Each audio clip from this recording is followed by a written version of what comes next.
अब अगली परिभाषा है व्यपदेशीवद एकस्मिन्। ये कह रहे हैं कि देखिए एक प्रयोग बनता है, एक प्रयोग बनता है इह। कैसे बनता है? अ शब्द है। कौन सा शब्द है? ये अ शब्द किसका वाचक है? विष्णु का वाचक है। अकारो वासुदेव, तो अ वर्ण जो है वो वासुदेव का वाचक है। किसका वाचक है? अब इससे हमको ईय प्रत्यय लाना है। कौन सा प्रत्यय लाना है? तो विग्रह किया अस्य अपत्यम इह। अ का जो बेटा है उसको क्या कहेंगे? इह। ये प्रयोग बनाना है, ठीक है ना। कहते हैं बनेगा नहीं, इसलिए नहीं बनेगा कि अ जो वर्ण है उससे ई प्रत्यय लाने के लिए आपको अतईय सूत्र लगाना होगा। कौन सा सूत्र लगाना है? इस सूत्र में दो पद हैं। कौन कौन पद हैं? अतः ये पंचम्यंत है, ईय प्रथमांत है। यहां प्रातिपदिकात का अधिकार आ रहा है, ठीक। तो प्रातिपदिकात आएगा। उस प्रातिपदिकात को क्या करेंगे हम? विशेष से बनाएंगे। अतः को विशेषण बनाएंगे और तदंत विधि होगी। तो अर्थ क्या होगा इसका? अदंत प्रातिपदिक से ईय प्रत्यय होता है। और यदि इसको परिष्कृत कर दें तो क्या बनेगा? ये अदंत प्रातिपदिक प्रकृतिक समर्थात सुबंतात अपत्ये अर्थे ईय भवति। तो बाकी चीजें तो सब कुछ है, यहां कहना यह है अदंत व्यवहार करना है। क्या व्यवहार करना है हमें? दो शब्द हमारे सामने हैं। जैसे एक दशरथ शब्द है, दशरथ का पुत्र कहना होगा तो संस्कृत में क्या कहेंगे हम? दासरथी। दशरथस्य अपत्यम। तो दशरथ शब्द जो है ये अदंत है कि नहीं? क्यों? क्योंकि इसमें बहुत सारे वर्ण हैं। द, अ, श, अ, र, अ, थ, अ। तो इन सभी वर्णों में अंतिम वर्ण कौन है? अ है। इसलिए दशरथ शब्द क्या है? अदंत प्रातिपदिक है। उसी तरह से राम, राम में भी कितने वर्ण हैं? र, आ, म, अ। अंतिम वर्ण कौन सा है? इसलिए अदंत है। अदंत होने से ईय प्रत्यय आसानी से हो सकता है, कोई दिक्कत की बात नहीं है। लेकिन जहां अकेला वर्ण बचा है कितना? अ।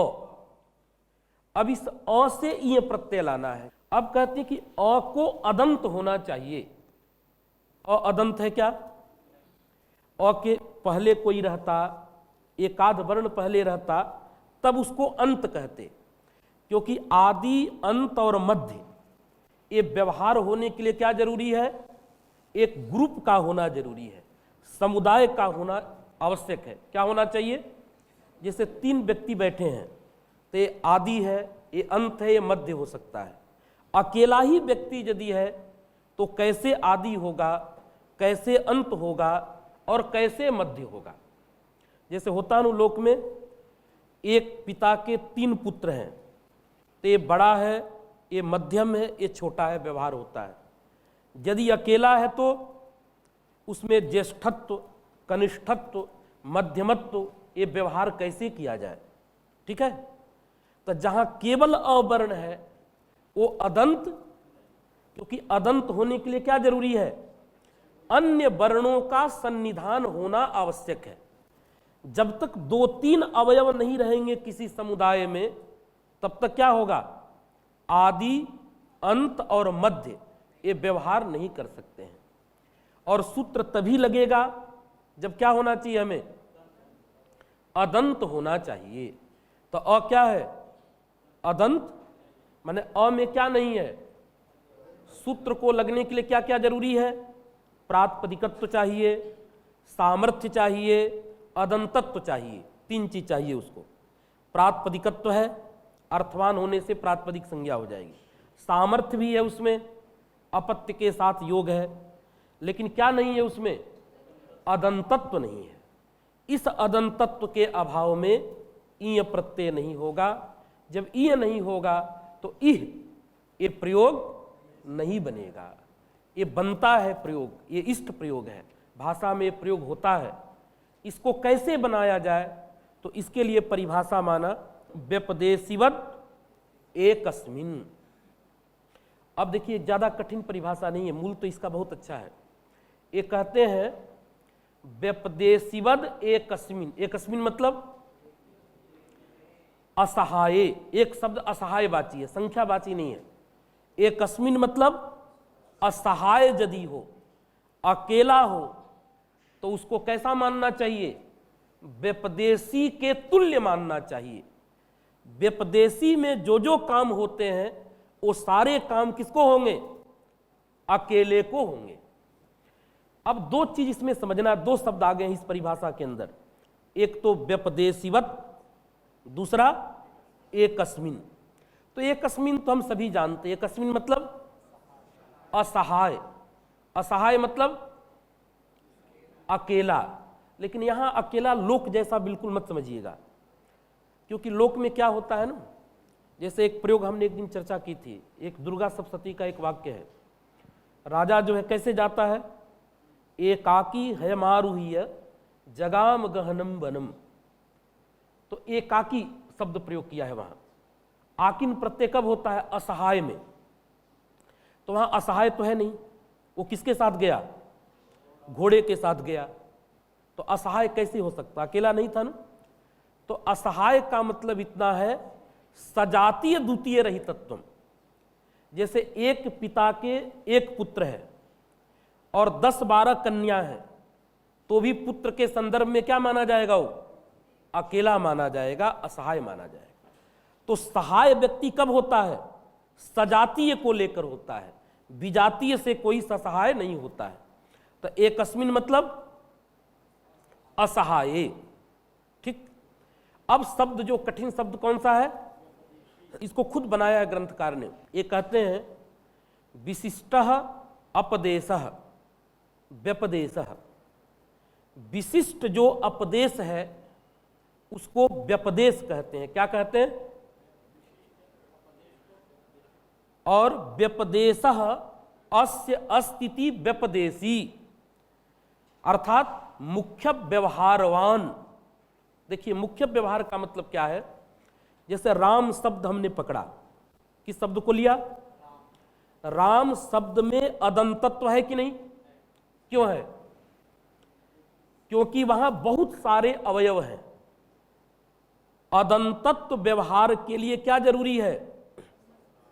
अंत में एक अ हो और उसके पूर्व में बहुत सारे वर्ण होना चाहिए, कम से कम एक तो रहे ही। क्या रहना चाहिए? उसका सहयोगी कोई ना कोई रहे, तब वहां अदंतत्व व्यवहार हम कर सकते हैं। तब व्यपदेश का मतलब होता है मुख्य व्यवहार, माने वास्तविक अदंतत्व। वो वास्तविक अदंतत्व कहां बैठा है? राम में। उसके वजह क्या है? हेतु क्या है? अवयवों का सद्भाव, माने अ के अतिरिक्त अन्य वर्णों की सत्ता। इन वर्णों की रहने से ये वर्ण बाकी है, इसलिए क्या होता है वहां पर? अदंतत्व जो है वो व्यवहार होता है। ये व्यवहार कैसा है? मुख्य व्यवहार है। मुख्य व्यवहार समझते हैं ना, गौण और मुख्य। मुख्य व्यवहार उसको कहते हैं जब शब्द अपने अर्थ को कहता है, सीधा सीधा कहता है। जैसे जब कहा गया गंगायाम मीनः, गंगा में मछली है, तो ये कैसा व्यवहार है? ये मुख्य व्यवहार है, क्योंकि गंगा पद का अर्थ ही क्या है? जल का स्रोत। ये गंगा पद वाच्य है, ये मुख्य व्यवहार है। लेकिन किसी ने क्या कह दिया? गंगायाम अस्माकं गृहम, गंगा में मेरा घर है। वस्तुतः क्या कहना चाहता है वो? बिल्कुल गंगा के किनारे मेरा घर है। तो ऐसे प्रयोगों को हम क्या कहते हैं? भाक्तव प्रयोग कहते हैं। उसी तरह से जो राम शब्द है, इस राम में जो अदंतत्व व्यवहार है, कैसा व्यवहार है? ये मुख्य व्यवहार है। क्यों? इस व्यवहार को कराने वाली चीज वहां है। क्योंकि कोई चीज जब बनता है, कार्य पैदा होता है, तो उसके मटेरियल होते हैं कि नहीं? सारे साधन पहले होते हैं। तो अदंतत्व व्यवहार कराने के जो हेतु हैं वो सब राम में है। लेकिन अ में क्या नहीं है, वर्णांतर का सद्भाव नहीं है। अकेला अ में अदंतत्व का जो व्यवहार होगा वो मुख्य व्यवहार नहीं हो सकता है। ठीक है, तो पहले देखते हैं जहां मुख्य व्यवहार है। तो व्यपदेशः मतलब मुख्य व्यवहार, और उस मुख्य व्यवहार वाला कौन होगा, राम, दक्ष इत्यादि। क्यों होगा, मुख्य व्यवहार करने का कारण क्या है, अन्य निमित्त का सद्भाव, वर्णांतर का सद्भाव। तो व्यपदेशी कौन हुआ, राम, घट, पट, मठ, ये जो अदंत शब्द हैं। और व्यपदेशिना तुल्यम एकस्मिन असहाये कार्यम भवति। कई जगह सप्तमी क्या है, व्यपदेशिनी इव असहाये, माने व्यपदेशी के तरह कहां काम करना चाहिए, असहाय में भी करना चाहिए। तो अब जब ईय प्रत्यय लाना होगा तो हम क्या करेंगे, जैसे राम से ईय प्रत्यय आएगा उसी तरह से जो अकेला अवर्ण है उससे भी ई प्रत्यय आएगा। मतलब जो जो काम व्यपदेशी में होते हैं वो सभी काम कहां होंगे, असहाय में भी होंगे। चलिए बोलिए, वही चीज लिखा है, बताइए आगे। इसको पढ़ो, ये मूल पंक्ति पढ़ जाओ। निमित्त सद्भावात् विशिष्टः अपदेशः मुख्य व्यवहारः जस्य अस्ति सब व्यपदेशी। बात लगी, निमित्त के सद्भाव से, निमित्त का सद्भाव मतलब वर्णांतर के सन्निधान से, विशिष्टः अपदेशः मतलब मुख्य व्यवहार है जिसका, वो क्या कहलाएगा, व्यपदेशी, मतलब मुख्य व्यवहारवान। ऐसा कौन हुआ, राम, श्याम, घट, पट इत्यादि क्या हुए, ये व्यपदेशी हुए, मतलब क्या हुए, मुख्य व्यवहार वाले हुए। ठीक है ना। अच्छा, अब असहाय क्या चीज है, यस्तु व्यपदेश हेत्वाभावात् अविद्यमान व्यपदेशः असहायः।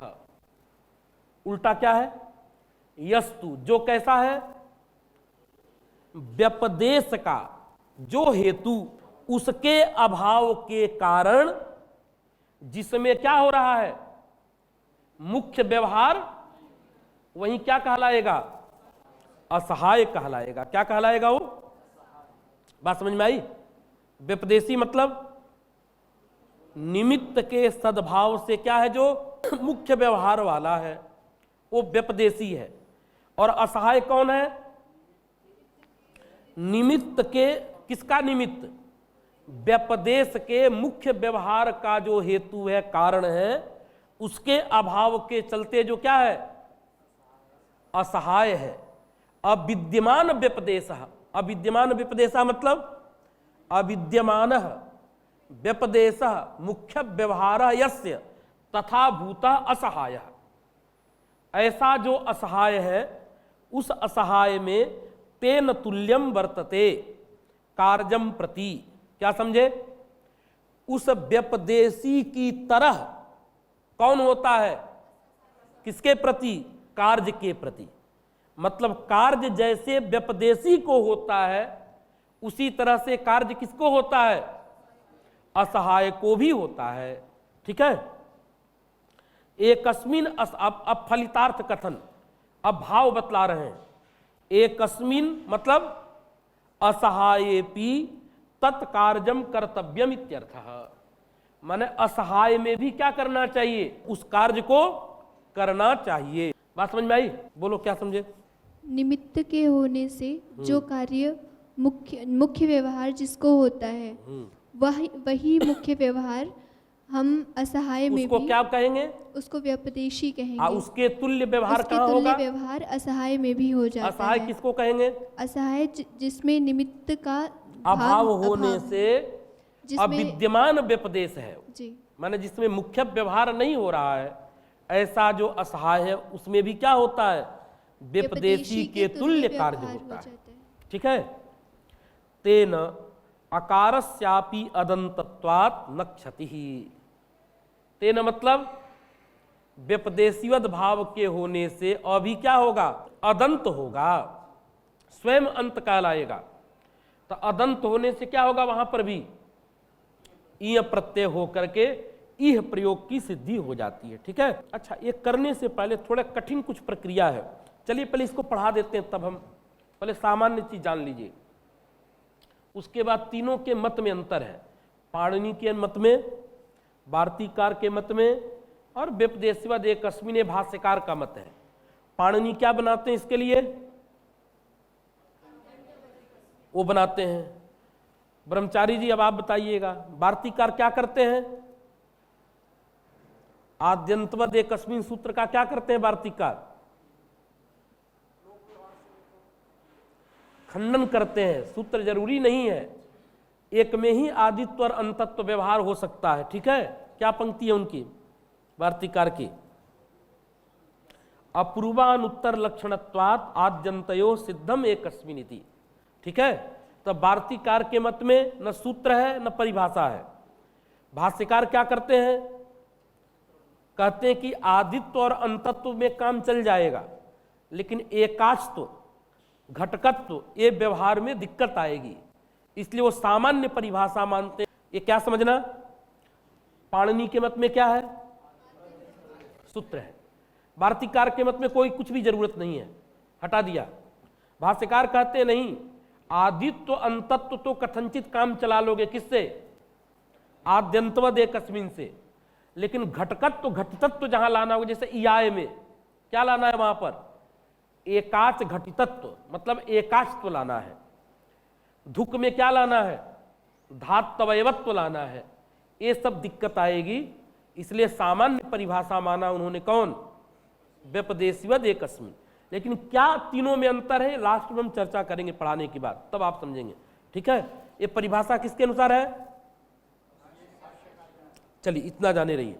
अब कहते हैं परिभाषा में एक शब्द दिया एकस्मिन, क्या शब्द दिया, व्यपदेशिवद एकस्मिन। एकस्मिन क्यों कहा, केवल व्यपदेशिवद कह दो, एकस्मिन की क्या जरूरत है। तो कहते हैं कि असहाय में ही व्यपदेशिवद होगा, ससहाय में व्यपदेशिवद नहीं होगा। एकस्मिन यदि नहीं कहोगे तो ससहाय में भी क्या होगा, तो क्या दिक्कत आएगी, गिना रहे क्रम से गिनिए। एक शब्द है सभासन्नयन, इसकी वृद्ध संज्ञा होती है कि नहीं, क्यों नहीं होती है, आदि में वृद्धि संज्ञक नहीं है। आदि में कौन है, तो आदि के रहते हुए भी भा के आ को आदि मान सकते हैं कि नहीं, भा के आ को क्या करेंगे हम, आदि मान ले, हो सकता है कि नहीं, कर सकते हैं कि नहीं। सभासन्नयन शब्द का आदि किसको मान ले हम, तो कहते हैं नहीं मान सकते हो, क्योंकि आदि वहां बैठा है, ससहाय है, इसलिए आ में आदित्व का आरोप नहीं कर सकते हो। बात समझ में आई। तब भा के आ को आदि नहीं माना तो आदि अच वृद्धि संज्ञक नहीं, तो क्या होता है यहां पर भी, सभासन्नयन में भा का आ क्या हो जाता, और वृद्धि संज्ञक मिल गया, वृद्ध संज्ञा हो जाती, वृद्धाच्छ से क्या होने लगता, अच्छा, इसलिए कह रहे हैं सभासन्नयने आकारस्य न आदित्वम। उसी तरह से एक धातु है दरिद्रा दुर्गतौ, चयः जयः प्रयोग कैसे बनता है, अच होता है, किससे अच करते हैं, क्या कहता है सूत्र, श्रुति क्या कहता है, अब बोलो कुछ, अभी तुम ठीक कही हो। हाँ तो मैं तुम्हारे कहते ही मैं सुन गया, सुना नहीं था, ऐसे ही बता दिया, ठीक कह रहे तुम। ठीक है। तब भाव में करता है, चयः जयः किससे करता है, फिर ईवर्णांत धातु से करता है ना। दरिद्रा धातु से अच क्यों नहीं होता है। अब चलो हम आ के रहते अंत रहते हुए भी अंत किसको मान लेंगे, ई को, तो ईवर्णांत हो जाएगा कि नहीं, इससे अच आने लगेगा। इसलिए क्या कहा, एकस्मिन। ये व्यपदेशिवत भाव कब होगा, जब कोई नहीं रहा तब होगा, जब उसका अंत बैठा है तो दूसरे को आप अंत नहीं मान सकते हैं। ठीक है, बात समझ में आई। दरिद्रा धातु इकारस्य नान्तत्वम अन्यथा सभासन्नयने भवः इत्यर्थे वृद्धाच्छः दरिद्रातेर इकस्तिपौ, माने दरिद्रा धातु से इवर्णांत लक्षण अच स्यात्। बात समझ में आई ब्रह्मचारी जी? बात आ गई समझ में? क्या सभासनयने भवः, ऐसा विग्रह करके क्या होने लगता? छ प्रत्यय होने लगता। और दरिद्रा धातु से इवर्णांत लक्षण माने इवर्णांत निमित्तक जो अच प्रत्यय है वो अच प्रत्यय होने लगता। ठीक है, बात समझ में आई ना? और जब हम क्या कह देते हैं तो क्या होता है? दरिद्रा इवर्णांत नहीं कहलाएगा, सभासनयन की वृद्ध संज्ञा नहीं होगी, तो छ प्रत्यय की और अच प्रत्यय की आपत्ति दोनों जगह नहीं होगी। पाठ यहां सुधार लेना। आपके किताब में क्या दिया? भव के ऊपर कामा दिया है क्या? दोनों तरफ कामा नहीं रहना चाहिए। सभासनयने भव इत्यर्थे, कामा की कोई आवश्यकता नहीं। हाँ हाँ,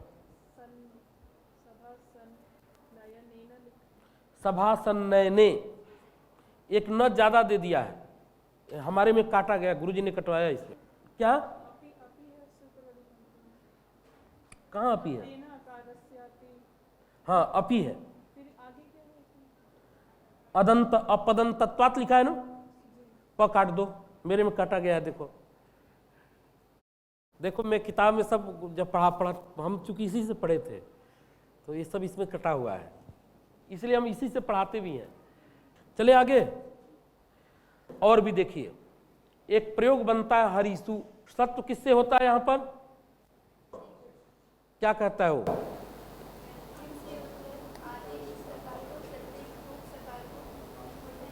मूर्धन्यादेश होता है, तो हरिसु बना। ये कहते हैं बनना नहीं चाहिए। पद संज्ञा किसकी होती है? सुबंत की पद संज्ञा होती है ना। सुबंत कौन है यहां? ब्रह्मचारी जी, सुबंत कौन है? लेकिन किसको सुबंत मान लेंगे हम? केवल सु को मान सकते हैं, स्वयं अपना अंत हो जाएगा, मान सकते हैं ना। तो सु क्या हो गया? सुबंत। उसकी क्या हो जाएगी? अब पद संज्ञा होगी तो क्या होगा? सात पदाद्यो। क्या कहता है? साती का अवयव सकार और पद का जो आदि सकार है उसको शत्व नहीं होता है। ठीक है, जैसे व्यतिशय इत्यादि बनते हैं ना, यहां भी क्या हो गया? ये पद का आदि सकार हो गया तो इसको शत्व नहीं हो पाता। लेकिन हम क्या कहते हैं? एकस्मिन। व्यपदेशीवत भाव कहां होगा? यहां क्या है? प्रत्यय प्रकृति के सन्निधान में है, ससहाय है, असहाय नहीं है, तो केवल सु में सुबंतत्व व्यवहार नहीं होगा। प्रकृति के सन्निधान होने से असहाय नहीं है। क्या है यहां पर? तो केवल सु सुबंत नहीं कहलाया, उसकी पद संज्ञा नहीं हुई। नहीं तो यदि पद संज्ञा होती तो सात पदाद्यों से क्या होने लगता? बात समझ में आई? चले आगे, इसमें कोई दिक्कत नहीं है ना। अतएव हरिसु इत्यादौ सोह पदत्वम न। कहते हैं बात मैं नहीं कह रहा हूं, ये परिभाषा कहां से निकली है? लोक से निकली है। देवदत्त से एकेव पुत्र ज्येष्ठ कनिष्ठ मध्यम है, होता है ना। लोक में भी क्या होता है? देखिए, बहुपुत्र सत्व दशा में यदि किसी के क्या है? 3 बेटे हैं, तो एक ही बेटे को यदि वो बड़ा छोटा मध्यम कहने लगा तो क्या करेंगे? बाकी बेटे तुरंत लड़ जाएंगे। तो कहते हैं लोक में भी ये व्यपदेशवत भाव कब होता है? असहाय रहने पर होता है। वही कह रहे हैं, लोकेपि बहुपुत्र सत्वे न एकस्मिन् ज्येष्ठ कनिष्ठत्वादि व्यवहारः अयम में ज्येष्ठ कनिष्ठो मध्यमः इति तु एक पुत्र सत्वे एव। कोई दिक्कत नहीं इसमें। ये व्यवहार कब होता है? हाँ, तो इसलिए व्यपदेशीवत भाव करना है, लेकिन कहां करना है? असहाय में करना है, ससहाय में व्यपदेशीवत भाव नहीं करना है। अब यहां कुछ बात कह रहे हैं, देखिए। अस्थानिवदादेशो अनल विधौ, ये सूत्र क्या करता है? अतिदेश करता है। क्या करता है? कैसे धर्म का अतिदेश करता है? 2 तरह के धर्म होते हैं, पहले आप समझ लीजिए। एक शास्त्रीय धर्म होता है और एक अशास्त्रीय धर्म होता है। शास्त्रीय धर्म कौन है? जैसे हाँ, सुप्त है, तिंगत्व है, पदत्व है, भत्व है, अंगत्व है, ये सब क्या है? शास्त्रीय धर्म है। एकाच तो कैसा धर्म है? ये शास्त्रीय है क्या?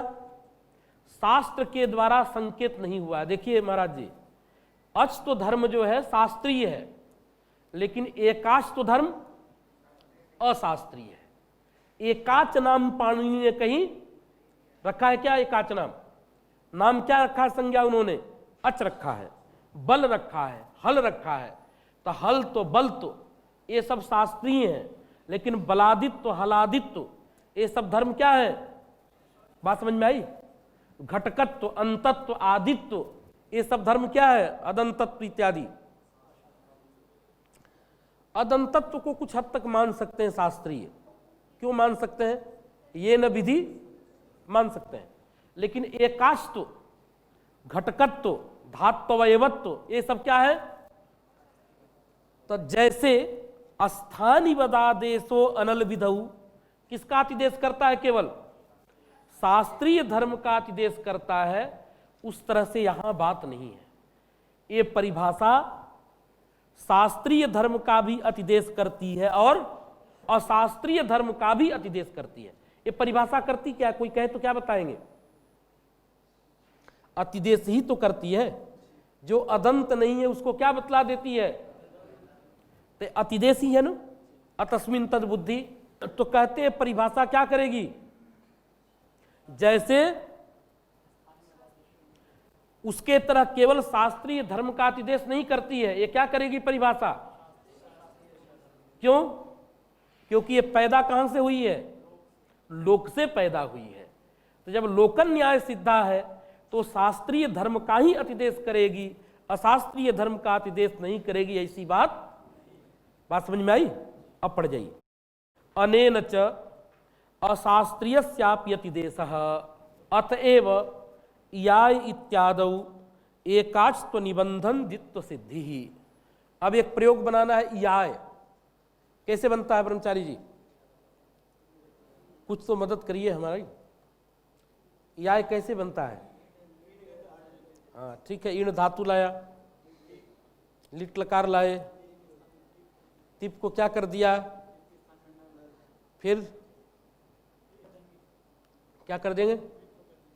द्वित्व करने चलेंगे। किस सूत्र से? क्या कहता है वो? फिर कोई नियम भी तो लगेगा। एकाचो द्वे ये सामान्य सूत्र है। एकाच आगे भी रहेगा, आजादिर द्वितीयस्य में भी। तो द्वित्व किसको होता है? एकाच को होता है। एकाच को करते हैं द्वित्व। एकाच मतलब एका अच यस्मिन, ऐसा है क्या? यहां तो एक ही अच है, एक अच वाला दूसरा कोई है ही नहीं। यहां क्या लाना है? एक में एकाच तो व्यवहार करना है। क्या करना है? अब ये जो एकाच तो धर्म है ये शास्त्रीय है कि अशास्त्रीय है? इसीलिए चूंकि परिभाषा अशास्त्रीय धर्म का भी अतिदेश करती है तो ई मात्र में क्या होता है? ई को क्या मानते हैं हम? एकाच मानते हैं। और एकाच मान करके क्या करते हैं उसको? यदि ये परिभाषा केवल शास्त्रीय धर्म का अतिदेश करती तो क्या होता है? यहां पर ई में एकाच तो व्यवहार नहीं होता। जब ई में एकाच तो व्यवहार नहीं होता तो उसको द्वित्व, और जब द्वित्व नहीं होता तो ईआय रूप की सिद्धि। लेकिन परिभाषा क्या करती है? जिस तरह से शास्त्रीय धर्म का अतिदेश करती है उसी तरह से तो ई में क्या होता है? व्यवहार करके। बात समझ में आ गई? पढ़ जाइए, पढ़िए आगे। अनेन च अशास्त्रीयस्यापि अतिदेशः अतएव याय इत्यादौ एकाच्त्व निबंधन द्वित्व सिद्धि ही। ठीक है आचार्य जी, वो एकाच अशास्त्रीय कैसे है ये नहीं समझे। जहां शास्त्र का संकेत है, जिसमें क्या है? जिसमें वो शास्त्रीय धर्म है। जैसे अच पद का संकेत किया है पाणिनि ने, कहां किया है? किया है नु, नाम रखा है नु अच। जो शास्त्र ने नाम रखा है वो धर्म क्या होता है? शास्त्रीय होता है। क्या होता है? शास्त्रीय संकेततावच्छेदक धर्म। कैसा धर्म? शास्त्रीय संकेत तो अच पद का संकेत कहीं हुआ है ना? अच पद का क्या हुआ है? तो संकेततावच्छेदक धर्म कौन होगा? अच। तो वृद्धि का कहीं संकेत हुआ है कि नहीं? तो संकेततावच्छेदक धर्म कौन होगा वहां? वृद्धित्व। बस इतना समझ में आया। जो नाम, जैसा नाम रखा है, कोई भी बताओ नाम शास्त्र का। शास्त्र में जो है कोई नाम एक रखो। वृद्धि गुण, वृद्धि, उसमें तो लगा दो, वृद्धित्व। ये शास्त्रीय धर्म है। बात समझ में आई? और जैसे घट शब्दत्व, ये क्या है? ये क्या है? शास्त्रीय नहीं, घट। अच्छा, दूह में धातु का अवयव बनाना है, उसको क्या बनाना है? बनाना है, बना सकते हैं क्या? धातु ही, धातु का अवयव कोई अन्य तो है नहीं। दूह को क्या बनाना है खुद?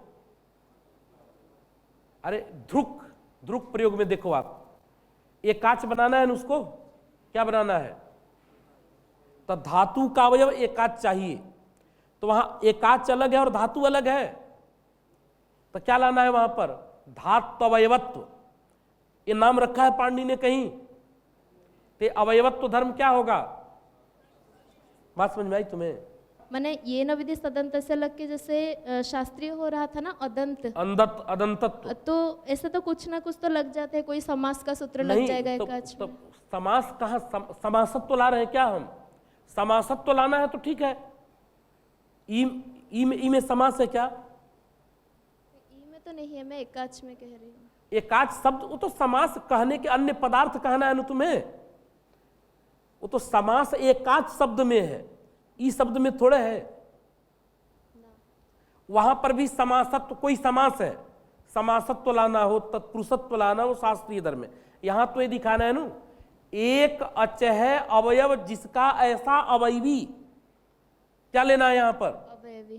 तो अवयवित्व धर्म लाना है। किसमें? अवयवी कब कोई बनता है? जब एक से अधिक, यहां क्या है? वही अवयव है, वही अवयवी है, दूसरा कोई नहीं है। तो अवयवित्व धर्म क्या है? शास्त्रीय है कि अशास्त्रीय है? मैंने खुद शास्त्र में नहीं कहा गया, इसलिए अशास्त्रीय नहीं कहा गया, इसलिए अशास्त्रीय है। बिल्कुल। अच को कह सकते हो, केवल अच तो लाना होता कहीं से, तो अच तो शास्त्रीय है, लेकिन अच तो स्वतः सिद्ध है। वहां क्या लाना है हमें? एकाच तो लाना है, और एकाच तो जो धर्म है वो शास्त्रीय नहीं है। बात समझ में आई कि नहीं? मैंने एकास्तों का धर्म जिस धर्मी में है वो धर्मी शास्त्रीय नहीं है, ये समझ है। नहीं, एकाच तो धर्म, एक अच घटितत्व जो धर्म है, ये शास्त्र के द्वारा बतलाया हुआ धर्म नहीं है। अच तो धर्म को शास्त्र बतलाता है कि इसमें अच तो है। अच तो कहां कहां है? अ, इ, उ इत्यादि में। कौन बतलाता है तुम्हें? आदिरंते न सहेता। लेकिन एकाच तो कहां है, ये आपको खुद जानना है। कैसे जानना है? कि एक अच हो जिसमें, जैसा पच, पच क्या है? एक अच वाला है, ये जान गए। उसके लिए शास्त्र की आवश्यकता एक अच है जिसमें ऐसा कहने के लिए शास्त्र की आवश्यकता नहीं है क्या? होती है। देखो, जब तुमने अच जान लिया, पच का क्या है? पच में 3 अवयव है, जिसमें से एक अवयव क्या है? जब जान लिया, बाकी जनवाने की आवश्यकता है क्या? ये तो हम ऐसे देख लेंगे। 3 अवयव है जिसमें क्या है? एक, इसलिए क्या कहलाएगा? एकाच कहलाएगा। इसके लिए शास्त्र की आवश्यकता नहीं है। बात समझ में आई? हाँ आचार्य जी, मैं बस इतना पूछ रही हूँ कि हम जान लेंगे, हम नहीं जान पाए तो शास्त्रीय, हम जान लेंगे तो शास्त्रीय नहीं है। मैंने इससे भी मतलब नहीं है। जान लिए मतलब ये सूत्र बतलाता है क्या तुम्हें? जान गए या जान लिए से मतलब नहीं है। पाणिनि के द्वारा यदि आप जानते हैं किसी चीज को, मैं तो समास के द्वारा जानने की बात कह रही हूँ, क्यों नहीं संज्ञा, संकेत, हमने शब्द का प्रयोग क्या किया है? समास के द्वारा जाना ना तुमने, तो संकेत किसका किया है? पाणिनि ने एकाच शब्द में किया है। किस चीज का संकेत किया है? समास पद का। समास कौन है तुम्हारा, ये बताओ? बहु कौन? तो नाम तो रखो। समास किसका नाम है? इन धातु का ई का नाम समास है क्या? समास किसका नाम है? सूत्र घटक पद का, एकाच पद का नाम है। और उस एकाच पद से क्या अर्थ आता है? एकच घटितत्व। वो व्यवहार तुम्हें कहां करना है? ई में करना है क्या? उसमें ई में है एकाच घटितत्व है ई में? ना। नहीं है उसमें। समास इत्यादि तो सूत्रों में है, और समासत्व लाना भी नहीं है हमें। लाना है क्या? समासत्व कहीं लाना होता, पदत्व लाना होता तो बात अलग थी। यहां क्या लाना हमें? एकच घटितत्व। ये पाणिनि के द्वारा बताया गया चीज नहीं है कि कौन एकच घटितत्व है कौन नहीं है। बताए क्या पाणिनि? वो तो अच बतला दिए। जहां एक अच देखो उसको एकच घटित कह दो, जहां दो अच देखो वो द्वैच कह दो। ये पाणिनि ने नहीं कहा है। ठीक है आचार्य, तो फिर अदंत को पाणिनि जी ने कब कहा ये समझा? अदंत के लिए थोड़ा सा कह दिया है। कहा? जैसे अदंत जो है ना, जैसे अ को अत ईय सूत्र में अत से किसका बोध हुआ? अ का। वैसे अदंत का भी संज्ञा, अदंत की भी संज्ञा है वो। और जो है अदंत का भी नाम है। दक्ष को भी अ कह रहा है। अत पद का संकेत कहां किया? अ में भी और अदंत में भी। वहां तो है ये न विधि सूत्र के द्वारा। हाँ, कहाँ संकेत ऐसा मानेंगे और कहाँ नहीं मानेंगे ये नहीं समझ आ रहा। कहीं तो हम नहीं मान रहे, कहीं इसमें मान रहे। क्या नहीं समझ में आ रहा है? जैसे अतीय सूत्र का जो अत पद है उसका संकेत कहां कहां है? अकार और अकारांत। कहां है? इसको ऐसे देखो, अत पद का संकेत कहां है? अ में और अकारांत में। किसके द्वारा? सीधा सीधा। ये न विधि सदस्य। अच्छा चलो, सूत्र कौन है तुम्हारा? एकाचो द्वे प्रथमस्य। उसमें कौन सा पद आया है? एकाच पद आया है। कौन सा पद आया है? एकाच। उस एकाच पद का संकेत कहीं पाणिनि ने बताया है तुम्हें? एकाच पद से किसको लेना चाहिए? कहा है क्या? एकाच खुद ही कहता है एकच है जिसमें। वो नहीं कर, कहीं संज्ञा बनाया है ऐसा? मैंने वो खोल के कहीं कहा, ऐसा पूछ रहे हैं? जैसे वृद्धिरादैच में आदैच का नाम क्या होता है? वृद्धि। उस तरह से एकाच नाम किसका होता है? कहा है क्या कहीं? अष्टाध्यायी के अंदर कहीं बताया है? ना, ऐसा तो नहीं कहा है, लेकिन एकाच है क्या ये तो पता है। तो लोक से जानते हैं ना, व्यवहार को देख के हम जानते हैं कि अच है, इसमें इतने अवयव हैं, इसलिए इसको एकाच कहेंगे। अत वाली स्थिति नहीं है। अत में तो सीधा सीधा पाणिनि ने क्या किया? अत का संकेत कहां कर दिया? शास्त्र में। शास्त्र में नहीं, कहां कहां कर दिया? अ में और अकारांत में। उसी तरह से जो एकाचो द्वे प्रथमस्य का जो एकाच पद है, उस एकाच पद की शक्ति ग्रह कराया है क्या उन्होंने तुम्हें? कहीं कराया किसी सूत्र से? एकाच इत्याकारक जो पद है उसका संकेतक ग्रह कराने वाला कोई सूत्र है? समास सूत्र ऐसा क्यों नहीं है? मुझे तो मैंने समास सूत्र उसका शक्ति ग्रह करने वाला क्यों नहीं है ये नहीं समझ आ रहा। समास की शक्ति कहां होती है बताओ पहले? समास वाले सूत्र किस पद का शक्ति ग्रह कराते हैं? ये पहले बताओ। पद का। समास इत्याकारक पद का शक्ति ग्रह कराते हैं कि समास इत्याकारक जो पद है वो राजपुरुष इत्याकारक शब्द में उसकी शक्ति है। राजपुरुष की शक्ति नहीं बतलाते हैं। पाणिनि किसकी शक्ति बतलाते हैं? समास शब्द से किसको लेना? तो राजपुरुष को लेना। तत्पुरुष शब्द से किसको लेना? तो राजपुरुष को लेना। राजपुरुष से किसको लेना? ये पाणिनि ने संकेत नहीं किया है। किया है क्या? बात समझ में आई? चलो, समास का मतलब ये मत जानना। समास मतलब क्या? एक नाम है। वो समास इत्याकारक पद की शक्ति ग्रह कराता है कि समास से किसको समझेंगे? तो राजपुरुष को समास पद से समझेंगे, अक्षसौंडह को समास पद से समझेंगे, तत्पुरुष से किसको समझेंगे? राजपुरुष को समझेंगे, पीताम्बरा को किस पद से समझेंगे? बहुव्रीहि पद से समझेंगे। आप ये मत समझिए वो भी नाम है। अक्सर समास को एक हम प्रक्रिया के रूप में जानते हैं, ऐसी बात नहीं है। ऐसी ऐसी स्थिति है तो उसको हम तत्पुरुष नाम से जानेंगे, ऐसी ऐसी स्थिति है तो उसको बहुव्रीहि नाम से जानेंगे। उसका पद समासत्व यदि कहीं लाना है तुम्हें तो क्या होगा? वो शास्त्रीय धर्म होगा। उसी तरह से कोई एक सूत्र होता जो क्या बतलाता हमें? एकाच पद की शक्ति यहां है, तब वो शास्त्रीय माना जाता। अब बात समझ में आ गई? चलो, अतएव भवति इत्यादौ भू इत्यस्य अंगत्वम यान इत्यादौ कार्यकाल पक्षे तदितांतत्व निबंधन प्रातिपदिकत्वंच। अभी क्या प्रकरण चल रहा है? क्या बात चल रही थी अभी कि ये परिभाषा जिस तरह से शास्त्रीय धर्म का उपदेश करती है उसी तरह से उसका फल क्या हुआ? सबसे पहले याय में एकाच्त्व का उपदेश होकर के द्वित्व। अब यहां समझना, ये बात समझ में आ जाएगी। और अब भू की अंग संज्ञा करनी है। क्या करनी है? चलो, भू अ ती, पहले भू अ की अंग संज्ञा करते हैं तब भू की करेंगे। तो देखो ती किससे आया है? अच्छा, तो उस ती के परे रहते भू किसके आदि में है? अ के आदि में है। अ के आदि में क्यों नहीं कह सकते हैं? जैसे बोलो अ, उसके आदि में भू है, क्या दिख रहा है? कब दिखेगा आदि में वो? भू अ ऐसा बोलेंगे। ठीक, तो फिर से घटाओ, ती किससे आया है? वो भू किसके आदि में है? भू अ के आदि में है। तब भू और समुदाय की क्या होगी? यहां सब कुछ मिल रहा है, देखो, प्रकृति है आदि अवयव जिस समुदाय का, ऐसा समुदाय कौन हुआ? मिल गया ना? मिल रहा है कि नहीं? भू प्रकृति है आदि अवयव जिस समुदाय का, ऐसा समुदाय कौन मिल रहा है? भू एक अवयव है और समुदाय है भू अ।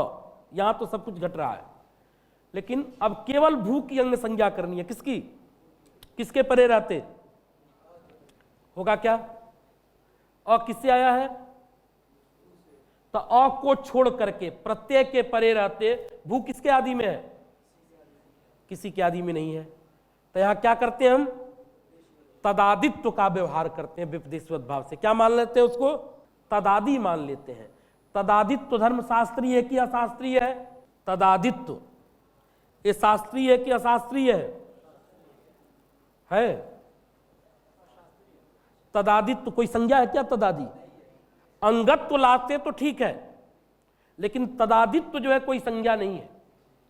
तो तदादित्व का आदेश होता है अशास्त्रीय होने पर, तो भू की क्या होती है? अंग संज्ञा बन जाती है। ठीक है, बात समझ में आई?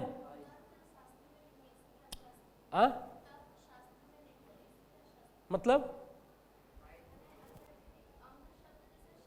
है इसलिए अंगादित्व। शास्त्र में तो ये भी शब्द है, अभी नहीं समझे तुम। जहां जिस शब्द का संकेत किया गया है, क्या किया गया है? जैसे अंग नाम रखा है ना, पाणिनि ने रखा है कि नहीं? तदादि का नाम क्या रखा है?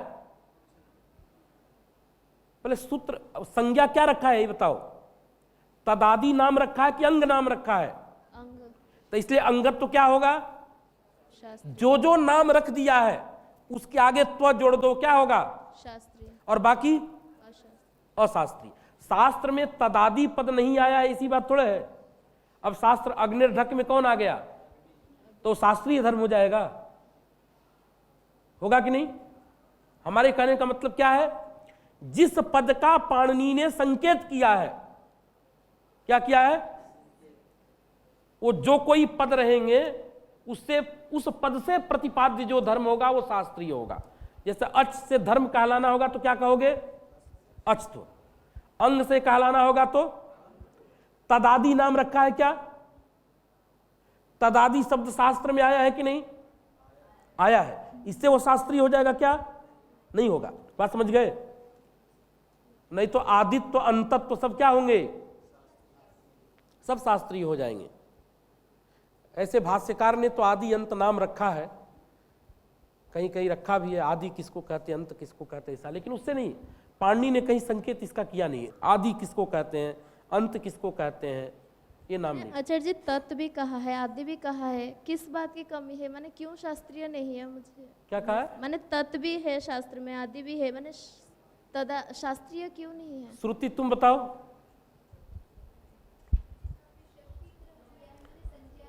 हाँ, संकेततावच्छेदक जो धर्म है वही शास्त्रीय धर्म है। जैसे संकेत किस पद का है? अच पद का है, जी अच का है नो? जी संकेततावच्छेदक धर्म कौन है? अच। अचत्व है। अब बात समझ में आई तुम्हें? मेन चीज तुम्हें सूत्र समझ में आता नहीं है, समस्या ये है। तुम बताओ, इतना समझ रहे हैं ना, पाणिनि ने जो संज्ञा किया है, क्या किया है? तो तदादि संज्ञा की है कि अंग संज्ञा की है पाणिनि ने? तो कौन सा धर्म शास्त्रीय होगा? और तदादित्व क्यों नहीं है? इसीलिए नहीं है। तो कितने बार मैं कहूं, वही तो बात कह रहा हूं मैं तुमसे तभी से। उसी में देखो, एकाच में अच तो क्या है? शास्त्रीय है, लेकिन एकाच तो क्या हो गया? क्यों? क्योंकि एकाच ऐसा नाम नहीं रखा है। चले आगे, ये बात समझ में आ गई? तब भू की अंग संज्ञा होती है। अब एक प्रयोग बनता है इयान, अधुना। तो अधुना की क्या करनी है? अधुना की क्या करनी है? किससे? किस सूत्र से? क्या मान करके? तद्धितांत तदादि है क्या? वो तो केवल तद्धित है। अब क्या धर्म लाना है इसमें? तद्धितांत तदादित्व। देखो ये धर्म कैसा है? देखो, तद्धितांत तदादित्व शास्त्रीय है। क्या धर्म शास्त्रीय है यहां पर? देखो, तद्धित नाम रखा है पाणिनि ने। तो केवल यदि तद्धितत्व कहीं लाना हो वो तो शास्त्रीय धर्म है, लेकिन तद्धितांत तदादित्व यदि लाना है तो क्या हो गया? ये अशास्त्रीय धर्म हो गया। क्यों? क्योंकि तद्धितांत तदादि ऐसा नाम उन्होंने नहीं रखा है। चलो आगे चले। अन्यथा यस्मात् विहितस् तदादित्वाभावात् न स्यात्। अन्यथा क्या होता सब जगह? तदादि मतलब, तद्धितांत तदादि मतलब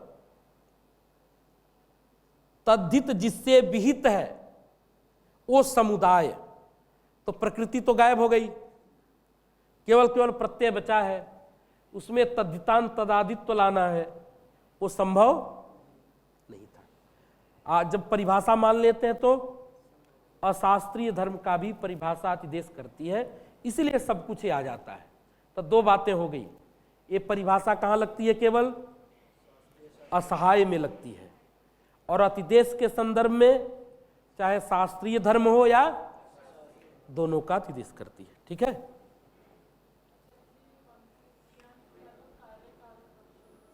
हाँ बोलो, तुम बताओ थोड़ा, तुमने बताया आगे, पहले क्यों बता दूं मैं? तुम बताओ क्या समझे अभी तक, क्यों ऐसा कह रहे हैं? जैसे एक प्रयोग बनता है जो तुमको सरलता से समझ में आए। यह प्रयोग कैसे बनता है? यह प्रयोग कैसे बना? अस्य अपत्यम इह, अस्य अपत्यम, अभी तो पढ़े हम लोग, अस्य अपत्यम इह, ये लौकिक विग्रह है। अलौकिक क्या होगा? अ ई। अब यहां क्या करनी है हमें? अंगस ई, यहां क्या करना है? प्रातिपदिक संज्ञा करनी है। किससे करनी है? क्या कहता है वो? एक बोलो जो काम की चीज है, बस। क्या करता है यहां? अच्छा, तद्धितांत है कि नहीं है? बोलो भाई, नहीं है? नहीं है। अंगस ई, इस अवस्था में तद्धितांत तदादि है या नहीं है? कि नहीं ब्रह्मचारी जी? है ना? अच्छा चलिए, इस अवस्था में आसानी से क्या हो गई? प्रातिपदिक संज्ञा हो गई। प्रातिपदिक संज्ञा होकर विभक्ति का, यसेच्च से आकार का, अब क्या बचा? अब ई से हमको सुविभक्ति लानी है। तो यदा कार्यम, कार्यकाल पक्ष यदि मानते हैं तब तो अ ई, इस अवस्था में जो प्रातिपदिकत्व था वो प्रातिपदिकत्व कहां तक आ जाएगा? ई तक आ जाएगा।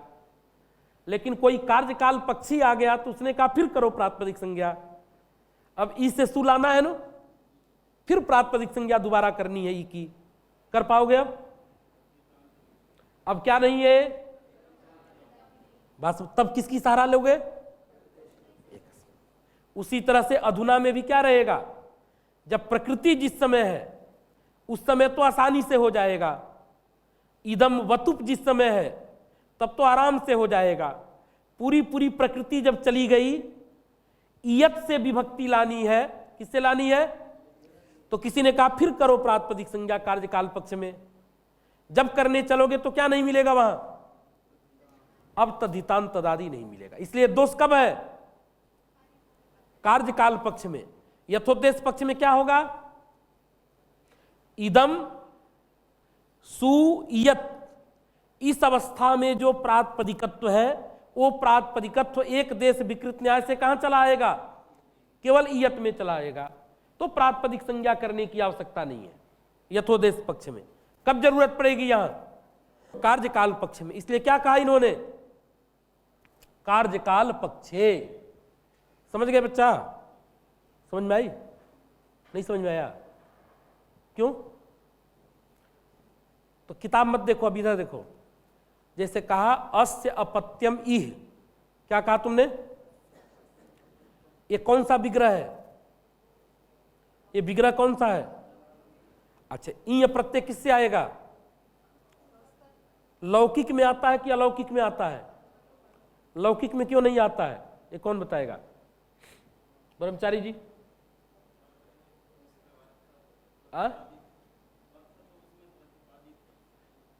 प्रतिपादित तो हो ही रहा, लेकिन और क्या बात है? लौकिक तो परिनिष्ठित है, उसमें कुछ कर ही नहीं सकते आप। वो तो बना बनाया रूप है। अस्य अपत्यम में क्या कोई लाएगा? वो तो बना बनाया है, परिनिष्ठित है बिल्कुल। हो वहां कुछ भी नहीं हो सकता है। इसलिए शास्त्रीय काम सब कहां होंगे? अपरिनिष्ठित जो अलौकिक वाक्य उसी में होते हैं। बाकी लौकिक में कुछ भी नहीं कर सकते आप। सब बना बनाया, पका पकाया है वो। उसको पकाएंगे तो खराब हो जाएगा वो, उसको पकाना नहीं है। कोई भी लौकिक रूप देख लीजिए, क्या है वो? जैसा राज्ञः पुरुषः में समास कर सकते हैं, वो तो बना बनाया रूप है, उसमें क्या करेंगे आप? तो इसलिए सब ये काम अलौकिक में होते हैं। तो अलौकिक विग्रह क्या है? अनस, उससे क्या लाया? ईय लाया। क्या बचा? अनस ई। अब यहां प्रातिपदिक संज्ञा करनी है, करो। हो जाएगा कि नहीं? किसी की सहायता की जरूरत है? कर दिया नु? यहां करने के बाद क्या किया? फिर कर दिया विभक्ति का लुक। फिर अ का भी क्या बचा? अब केवल अकेला। अब उससे विभक्ति लानी है। अब ई को क्या होना चाहिए? प्रातिपदिक है वो? नहीं है। प्रातिपदिक कौन हुआ था? अंगस ई का। कोई बात नहीं। पहले जो हमने प्रातिपदिक संज्ञा की थी, किसमें प्रातिपदिकत्व था? वो अंगसी में। उस प्रातिपदिकत्व को एक देश विकृत न्याय से किसमें ला देंगे? क्या मान के करूंगा उसको?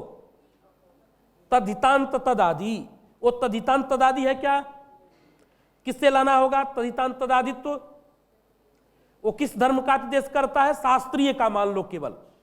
तो तद्धितांत तदादित्व शास्त्रीय धर्म ई में आएगा नहीं। प्रातिपदिक संज्ञा कैसे होगी? इसलिए क्या मानो? ये बात समझ में आ गई? सेम अधुना में भी वही स्थिति है और ईयान में भी वही स्थिति है। ठीक है, कोई दिक्कत? चलिए, अब नागेश भट्ट है ना, थोड़ा बहुत कैयट को कुछ कह नहीं लेंगे, संतोष नहीं मिलेगा इनको। नहीं, आदर भी देते हैं और जगह जगह कहते हैं कि ठीक नहीं है जो कहा उन्होंने। नहीं, अब कैयट का कुछ खंडन कर रहे हैं। ईयाय की बात एक आई थी स्वामी जी। ईयाय में क्या समस्या है? एकाच बनाना है, एकाच बन नहीं पा रहा। एकाच का मतलब क्या होता है? एक अच है अवयव जिसका ऐसी अवयवी। तो अवयवी कोई अतिरिक्त वहां पच में तो है। एकह अच किसको पकड़ते हो? एकह अच विग्रह में एकह अच अ वो है जिसका, किसको पकड़ लेते हो? मिल जाता है। ई में है क्या ऐसा? नहीं है ना? ये समस्या आई थी ना। हमने क्या किया? व्यपदेशीवत भाव किया। क्या किया हमने? वो कहते हैं कि व्यपदेशीवत भाव मतलब जानते हो क्या? वो दूसरा उपाय लगाते हैं। ई को अकेला मत समझो, ई अकेला नहीं है। ई के साथ क्या क्या है? ई के अवयव बहुत सारे हैं। ई मतलब अकेला मत समझिए। फल, व्यापार और वर्ण, कितने चीज हो गए? या अर्थ और उसका शब्द मिलके कितने हो गए? दो हो गए ना ब्रह्मचारी जी? कितने हो गए? एक वर्ण और उसका धातु का अर्थ। तो ध्यान दीजिए, जैसे पच में आप क्या करते, एकह अच यस्मिन, तो एकह अच से किसको पकड़ते हैं, अ को, और यस्मिन जब कहते हैं तो अन्य पदार्थ पच को।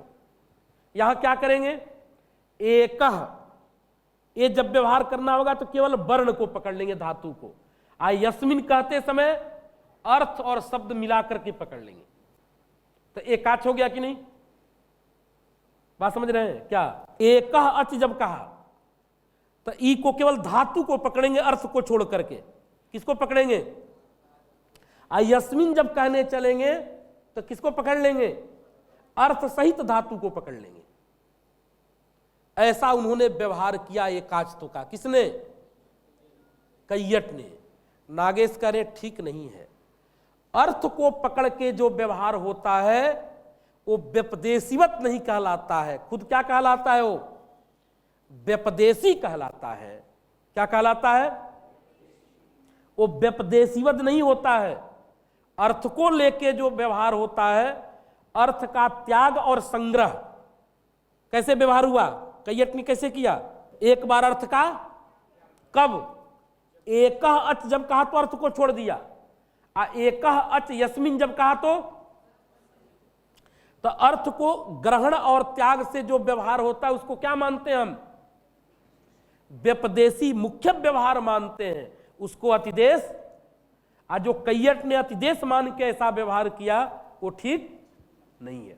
बात समझ में आ गई, क्या समझे। ई जो धातु है आचार्य जी, उससे वर्ण और धात्वर्थ दोनों को संकेतित किया जाता है। एक समुदाय बना दिया जी। आज जब विग्रह किया, एक का अर्थ तो किसको पकड़ा, एक से वर्ण को पकड़ा, केवल धातु को पकड़ा, ऐसा करके बनाया नु। और उसको क्या माना कैयट ने, व्यपदेशीवत भाव माना। नागेश का क्या कहना है उसमें कि अर्थ का संग्रह और त्याग से जो व्यवहार होता है उसको क्या कहते हैं हम, मुख्य व्यवहार कहते हैं, उसको अतिदेश। ये मैं नहीं कह रहा हूं, खुद भाष्यकार ने ऐसा किया है। कहां पर, एक पदारिक, कहां पर व्यवहार किया है, वही करे। बात समझ में आ गई ब्रह्मचारी, समझ में आया कुछ है, श्रुति क्या समझे। अर्थ का त्याग और संग्रह पूर्वक जो ग्रहण किया जाता है उसे व्यपदेशी व्यवहार मानते हैं। लेकिन व्यपदेशी होता है, व्यपदेशीवत, व्यपदेशीवत वो नहीं होता है। कैयट ने क्या माना, कैयट ने माना कि पहले तो उन्होंने वर्ण का ग्रहण किया, उसके बाद में जब अर्थ पूर्वक ग्रहण किया, संग्रह अन्य करके, पदार्थ बनाने के तब उसे व्यपदेशीवत बना दिया। वो ठीक नहीं है। ये कहते हैं कि भाष्य को देखने से ऐसा लगता है कि वो मुख्य व्यवहारवान है। इसलिए जो मैं कह रहा हूं, केवल वर्ण को लेकर व्यवहार जब करोगे तभी व्यपदेशीवत कहलाएगा। अर्थ को पकड़ा तब व्यपदेशीवत नहीं होता। यत्तु यो ही अर्थवान, यहां ई क्या है, अर्थवान है नु, तो यो ही अर्थवान तत्र अर्थस्य त्यागोपादानाभ्याम एकाच व्यपदेशः यथा या इत्यादौ अर्थवतो धातुर अयम वर्ण रूपः एको अच इति कैयटः। बात समझ में आ गई क्या। जो अर्थवान होता है वहां अर्थ के त्याग और उपादान से एकाच व्यपदेश होता है। जैसे याय में अर्थवंतः धातु, अर्थवान धातु है नु, समुदाय रूप है, और उसका अवयव कौन है, एकह अच, ऐसा कैयट ने कहा है। ठीक है, तन्न तस्य एक पदारिक इत्यत्र भाष्योक्तरीत्या मुख्य व्यवहार सत्वात्। एक पदारिक इस भाष्य से क्या है, वो मुख्य व्यवहार है। कैसा व्यवहार है वो, कैसा व्यवहार है वो, मुख्य व्यवहार है। भाष्यकार ने क्या कहा, एक पदारिक ऐसी ऋचा है जिसमें कितना पद है, केवल। अब बताइए बनेगा ये कैसे बनेगा, ये एकम पदम यस्याम ऋचि सा। अब ऋचा ही क्या है, एक पदात्मिका है, एक ही पदरूप ऋचा है, तो एक पदा बनेगा। तो भाष्यकार ने कहा बन जाएगा। जब एकम पदम कहो तो किसको छोड़ दो, आज जब एक पदा कहो तो अर्थ सहित शब्द को पकड़ लो। वेद क्या है केवल शब्द का नाम वेद नहीं है, अर्थ और शब्द मिलित वेद है, ऐसा व्यवहार किया और उसको व्यपदेशीवत नहीं माना उन्होंने। तो यहां पर भी तुम यदि ऐसा करोगे तो क्या हो जाएगा, वो मुख्य व्यवहार हो जाएगा। बात समझ में आई? तन्न तस्य एक पदारिगित्यत्र भाष्योक्त रीत्या मुख्य व्यवहार सत्वात् एक पदारिगित्यत्र अर्थेन युक्तो व्यपदेश इति भाष्ये उक्तम। बात समझ में आई? ये समझ में आया कि नहीं जी? की आया समझ में ब्रह्मचारी जी? क्योंकि रिक्त जो धर्म है वो किसका धर्म है? शब्द का कि अर्थ का कि उभय का? दोनों का धर्म है। तो इसलिए जो ये व्यवहार है अर्थ को लेकर, वो कैसा व्यवहार होता है वही कह रहे हैं। रिक्त्वादेः अर्थ शब्द उभय वृत्तित्वेन तस्याः शब्द मात्र रूपम पदम एको अवयव इत्यर्थ इति तदाशय। बात समझ में आई? माने एकम पदम, अवयव किसका? अर्थ और शब्द मिलित का एक अवयव किसको मानेंगे? पद को, और एक पदा ऐसा बना लेंगे। देखिए ये परिभाषेंदु में एक चीज है, परिभाषाओं के विषय में इतना डिटेल कहीं नहीं है, कोई ग्रंथ नहीं बना है अभी तक, तो कोई है नहीं। आप जितना भी खोज लीजिए है। अब देखा है ब्रह्मचारी जी आपने कोई ग्रंथ अभी तक? बताइए। नहीं पढ़ा, नहीं कोई है ही नहीं। बाकी कुछ चीजें हैं लोगों ने लिखा जरूर है, लेकिन इतना व्यापक रूप में कहीं नहीं। नागेश के पहले या बाद में अभी तक तो किसी, जो ग्रंथ अब आगे लिखे गए हैं ना, सब इसके अनुकरण है। कोई भी लिखेगा तो ऐसे ही लिखेगा, इसके बाहर हमने कोई देखा नहीं। देखा आप लोगों ने परिभाषाएं? हाँ, इसको सरल करने का प्रयास लोगों ने किया है, अच्छा किया, अलग बात है, लेकिन इतनी बृहद रूप में कोई नहीं। बात समझ में आई? तस्माद एकस्मिन् तत्तद्धर्मारोपेण युगपत यथा ज्येष्ठत्वादि व्यवहारो यथा च शिलापुत्रकस्य शरीरम इत्यादि एकस्मिन् आरोपिता अनेक अवस्था भी समुदाय रूपत्वारोपेण एतस्य शरीरम इत्यादि व्यवहारः तथा अत्र एकाच्त्वादि व्यवहारोपपत्तिः इति लोकन न्याय सिद्धेयम। ठीक है, अब परिभाषा में क्या दे रहे हैं? परिभाषा में क्या दिखला रहे हैं? अब प्रमाण की परिभाषा क्या है?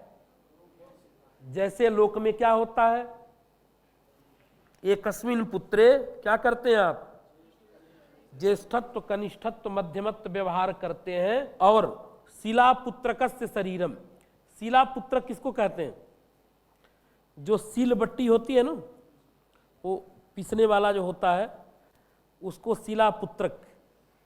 तो शिलापुत्रकस्य शरीरम, बताइए क्या है उसके अलावा उसके पास? जैसे एतस्य शरीरम, जैसे कहा गया इसका ये शरीर है, तो इसका और शरीर कोई अलग चीज है क्या? एक ही चीज है ना।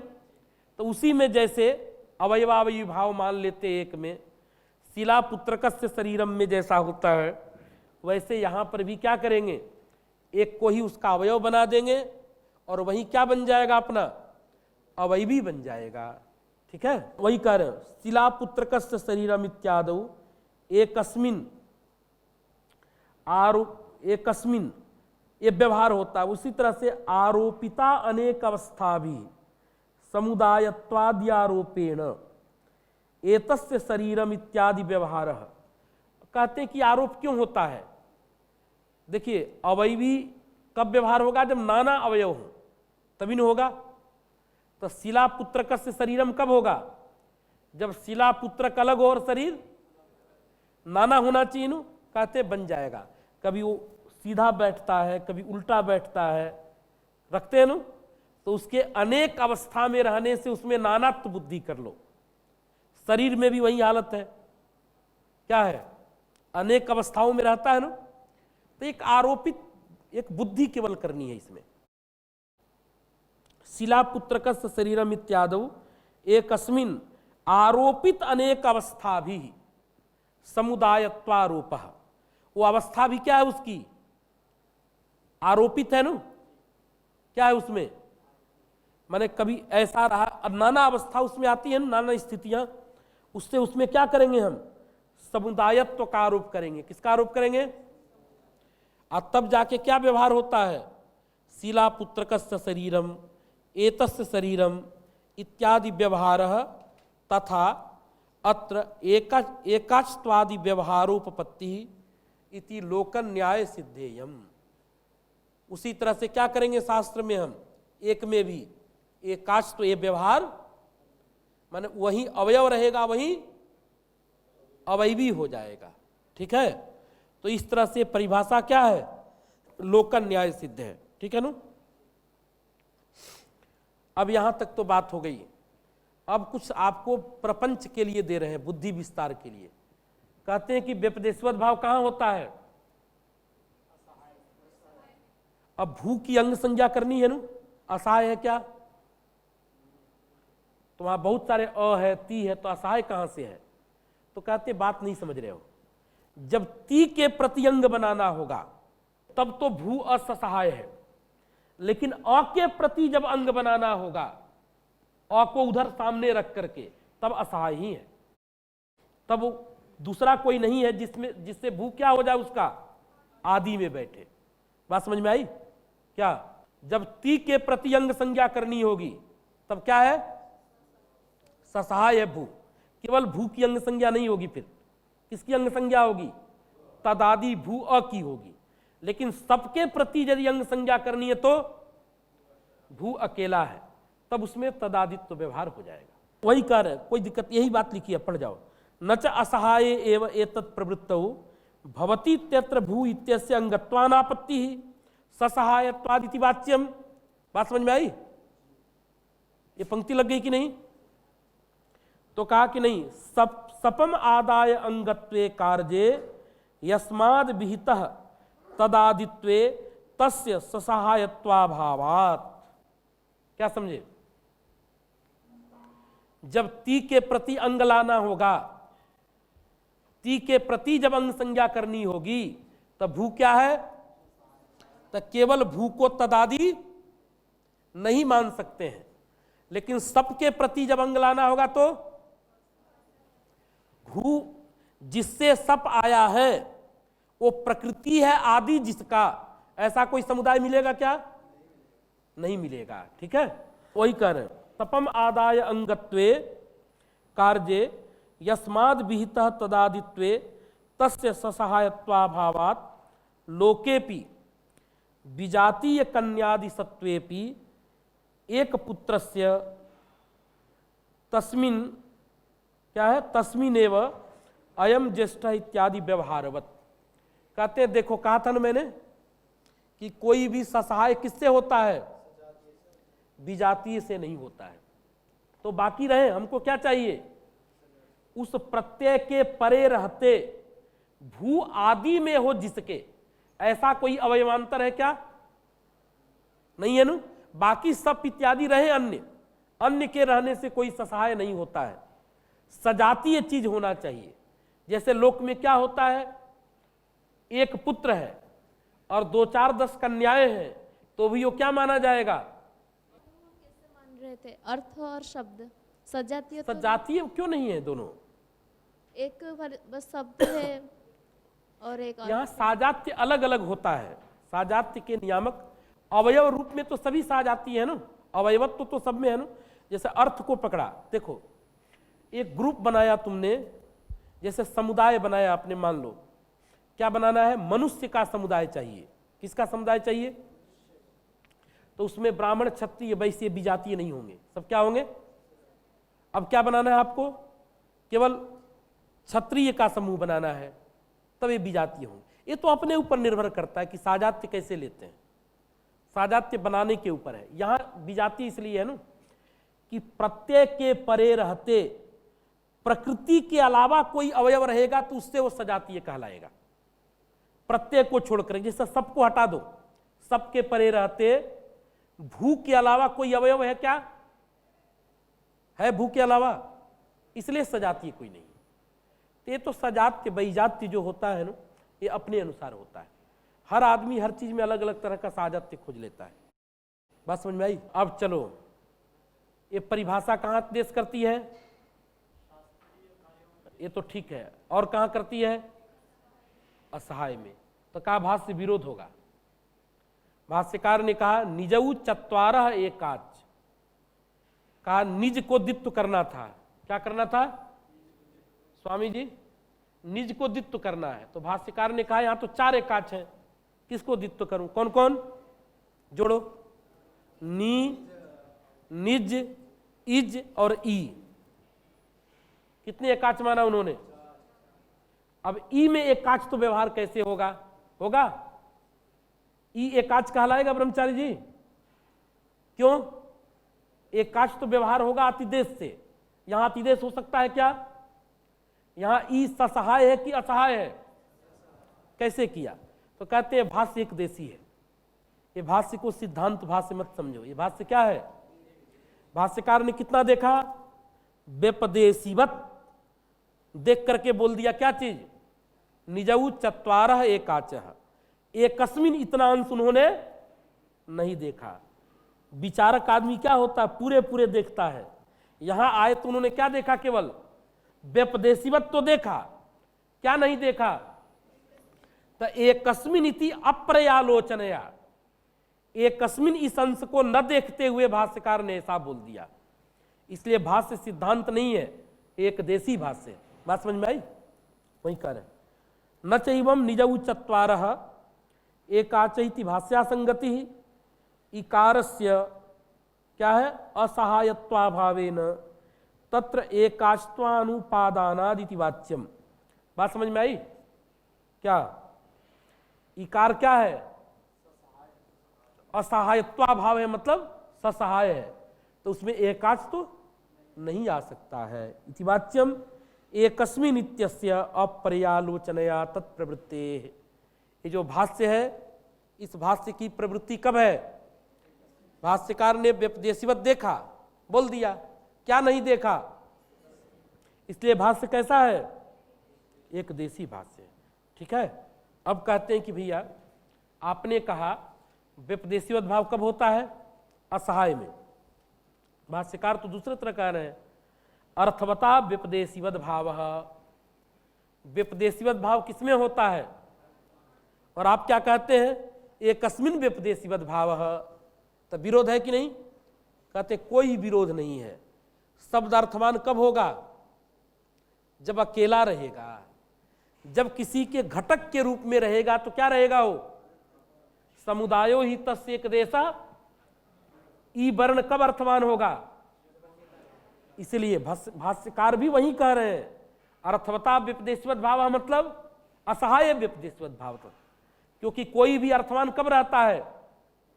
किसी का घटक यदि बन गया, सहायक कोई मिल गया तो अर्थवान नहीं रहेगा। अर्थवान कब रहता है? वो असहाय में ही अर्थवान रहता है। अर्थवता व्यपदेशीवत भाव इत्यत्र अर्थवत पदेनापि असहायत्वम उपलक्ष्यते। अर्थबोधकेन शब्देन व्यपदेशी सदृशो भाव कार्यम लभ्यते इति तदर्थ। अर्थ समझ में आई क्या? अर्थबोधक जो शब्द है वो व्यपदेशी के तरह कार्य को प्राप्त करता है, ये इसका अर्थ है। प्रायो असहाय एवं अर्थवत्वात्। और अर्थवत्ता कब मिलती है? इसलिए जो हम कह रहे हैं वही भाष्यकार कह रहे हैं, उसमें कोई विरोध नहीं है। वो भाष्यकार ने कहा कि अर्थवता व्यपदेशीवत भाव, एक कहते हैं एकस्मिन व्यपदेशीवत भाव। विरोधाभास है कि नहीं? तो कहते हैं विरोध नहीं है, विरोधाभास है। वस्तुतः दोनों एक ही चीज है। क्यों? अर्थवान कब होगा? कुरुते इत्यादौ तशब्दाकारो अचामन्त्य इति व्यवहारे स आद्रियस्य इति व्यवहारे च असहाय एवेति व्यपदेशीवत भावेन टी संज्ञा सिद्धि ही। अब कहते हैं कुर्ते में भी टी संज्ञा हो गई, असहाय है। क्यों असहाय है? टी संज्ञा करने वाला सूत्र कौन है? क्या कहता है वो? क्या कहेगा वो? अचों के मध्य में जो अंतिम अच,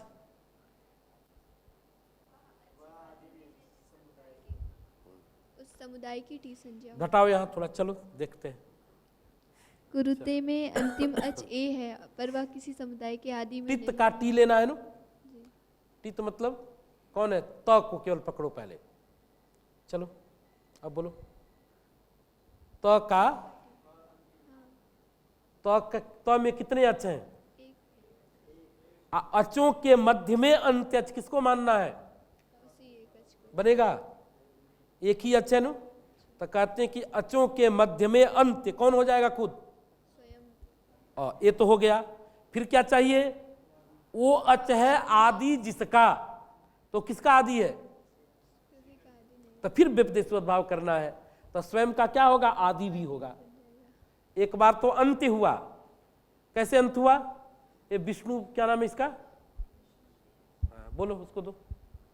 ए अंत में है, माने उ और ए में अंत में ए है, तो इसलिए वो अंत हो गया, उसमें व्यपदेशी भाव की आवश्यकता नहीं है।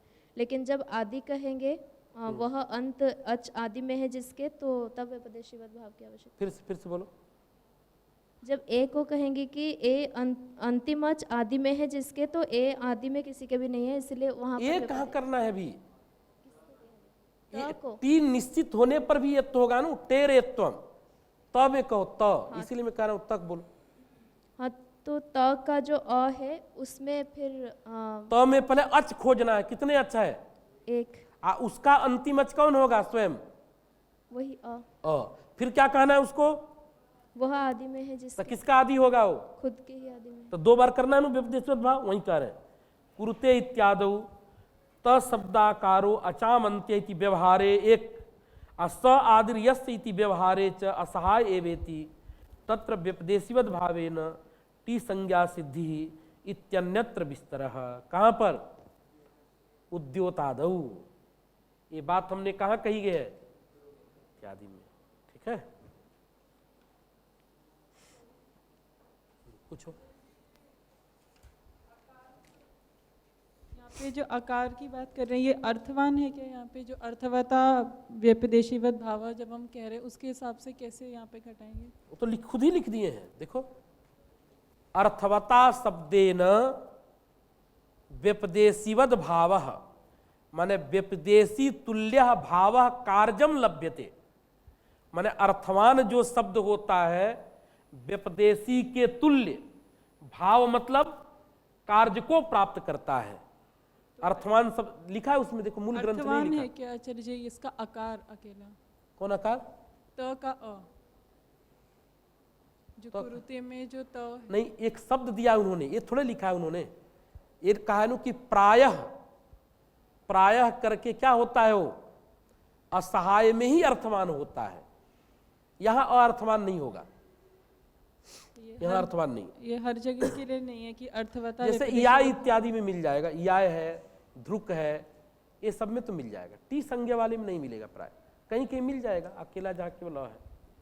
इसलिए लिखा उन्होंने, पंक्ति क्या लिखी है? प्रायो अर्थवत्वात्, असहाय में ही प्राय अर्थवान रहेगा। व्यपदेशीवद एक कस्मिन परिभाषा की क्या आवश्यकता है? ठीक है, सूत्रकार ने इसकी आवश्यकता नहीं समझी है। सूत्रकार ने केवल दो चीज के लिए बनाया है सूत्र, आदित्व और अंतत्व। याय के लिए कोई यत्न नहीं किया है, और ध्रुव के लिए भी कोई यत्न, क्योंकि वो जानते हैं काम चल जाएगा, इसकी आवश्यकता नहीं है। क्या बात है? पहले देखिए, एक प्रयोग बनता है आभ्याम। कैसे बनता है? किस शब्द से? इदम शब्द से क्या लाया हमने? चलिए, भ्याम ला दिया, फिर क्या करें? अ कर दिया, फिर क्या करें?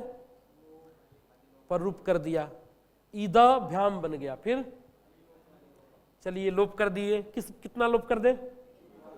अ बच गया, अभ्याम बचा। अब यहां पर सुपीचे लगाना है, उसको लगने के लिए क्या चाहिए बच्चा?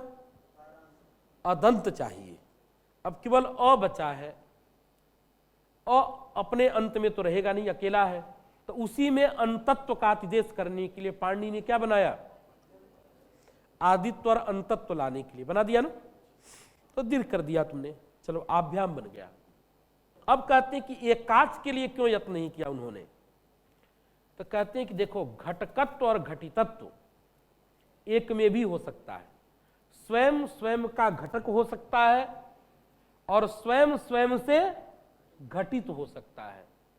क्या समझे आप? बोलिए, ये शब्द बोलिए।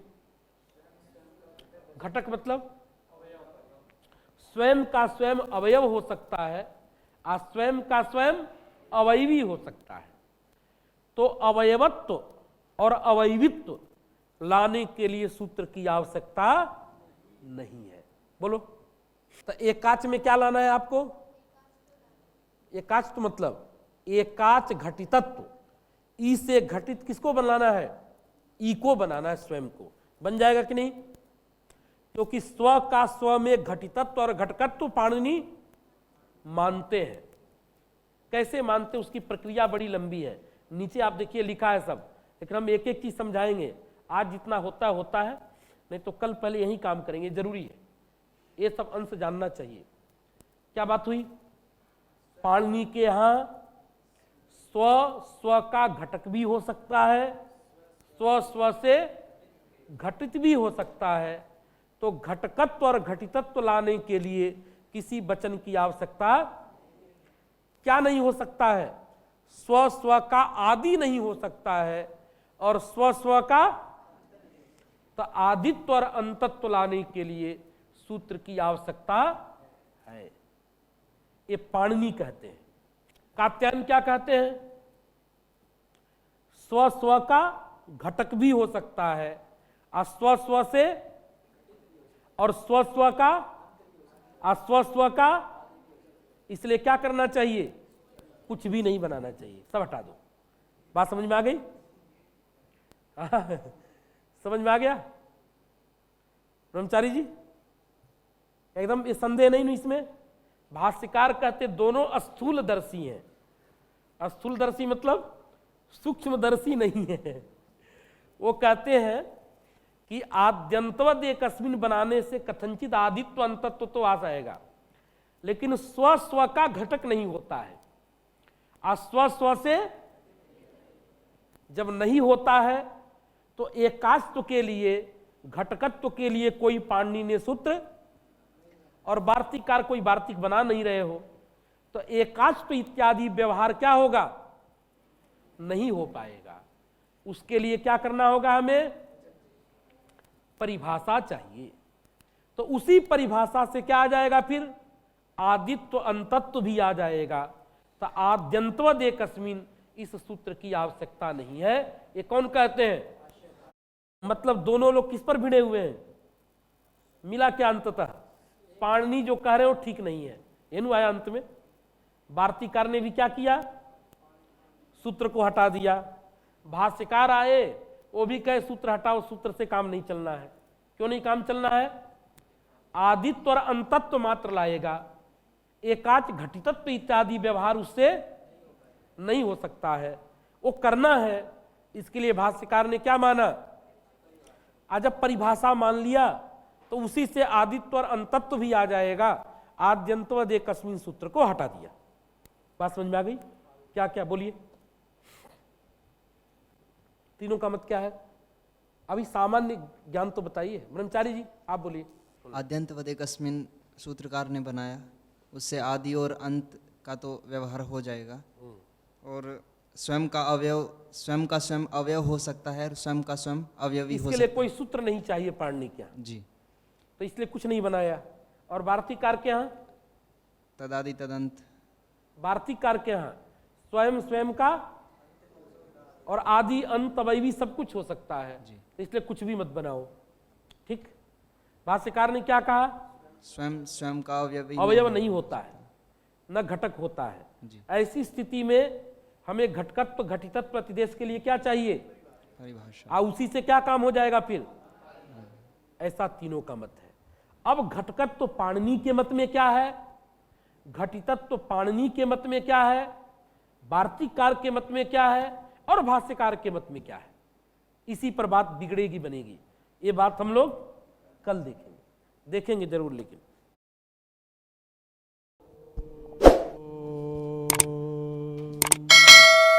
शांति शांति।